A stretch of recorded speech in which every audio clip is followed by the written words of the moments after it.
Hey everyone, Mr. MC here. This is a tuning showcase and lap guide with the Nissan Sileighty, and I do want to take a quick look through the race details, so let's go ahead and do that because this is Daily Race C.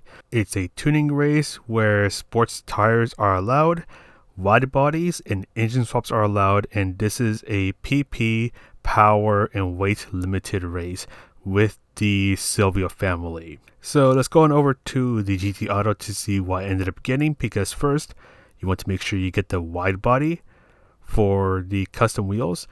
They can be any custom wheels as long as they have a wide offset and bring up their size, doesn't matter what size. Get the front bumper type B. Side skirt, it can be type A. As for the rear bumper, it can be type A or the default part. Do not get type B. As for the wing, I got type B. And as for the roll cage, I actually did not put it on, and you don't want to put it on for this tune because, oh boy, there are some performance point breaking shenanigans going on with this tune, where this tune would normally be at 630 or around 630 pp, but instead it's at 560 pp. You can adjust the suspension, LSD, and the gearbox settings without it affecting the PP, but if you try to adjust anything else from the tune that you're seeing right now, you do risk having the PP go back up to 630, and I'll show you what I mean in a moment. So here I'm going to adjust the anti-lag system. I'm going to change it from strong to weak, and it goes from 560 to 641. If I change it back to strong, it goes from 641 to 560. So there are some really silly PP performance point shenanigans going on with this build. And because of the shenanigans going on with the build, I was able to put in racing brakes, the custom suspension, and all those things. And how this car drives, it's really lively to drive, and that's putting it nicely. It's a bit of a demon spawn because if you get on the throttle way too early, you're going to get wheel spin and you're very likely going to spin out. So you have to be really careful about how much throttle you're putting into the car as you exit a turn or even in the middle of a turn.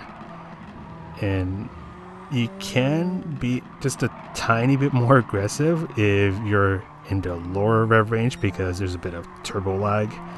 But once the turbo kicks in, if you don't have the steering fully straightened out, then that's when you're going to spin out and end up in the grass. Dageners 1 and 2 is really scary with this car because you have to practically send it. You even see my car just stepping out just a little bit. And then you have to be really aggressive on the throttle coming out of Dagener 2. Same goes with the hairpin. You have to try to get the car straightened up as soon as you can. Exit on second gear and just be really aggressive on the throttle because there's just a little bit of turbo lag. So you have a little bit of time to try to get the car straightened up before the turbo kicks in.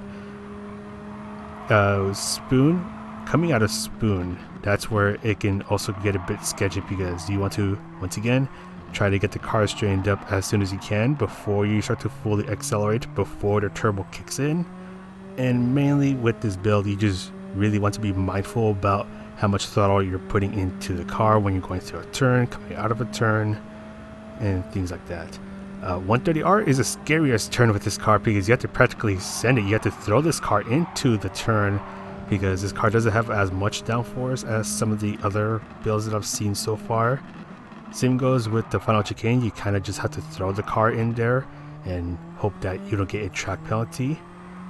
Final turn, you have to be a little careful about how much you're turning in because it is possible to spin out there. And yeah, this car is very lively.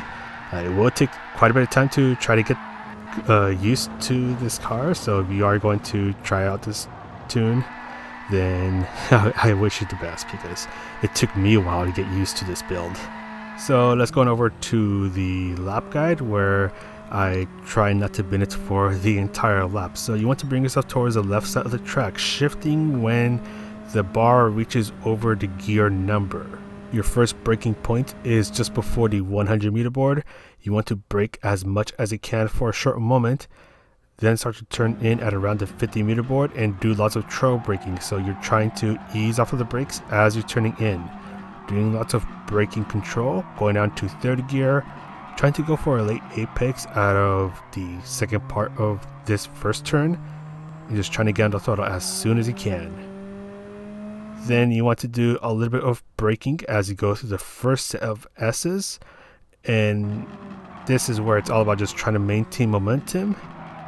Again, just a little bit of braking, lift off our throttle through this turn, a little bit of braking if you need to, but for this right turn, you definitely want to use a little bit of braking to try to stay towards the right side of the track, still staying on third gear. Just after the new sector starts, this is where you want to start to turn in and do a little bit of a lift off our throttle so the car can turn in a bit more, the turbo doesn't spin you out, hopefully. Lots of playing around with the throttle control and go up to fourth gear. You will want to be careful with your turning input as that can cause the car to spin out if you turn in too much. Then brake at around the 85-meter mark, so full braking power for a short moment, turning in just after the 50-meter board. You want to try to throw the car through the first deganer. Same goes for the second deganer, where you brake before the curb on the left ends. And you want to try to keep the car nice and stable because over here I almost lost control. I go down to second gear for more turn in, but exit on third gear.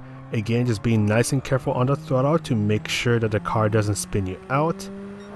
Then brake before the curb on the right end, so you're just past the halfway mark for this curb on the right, so full braking power.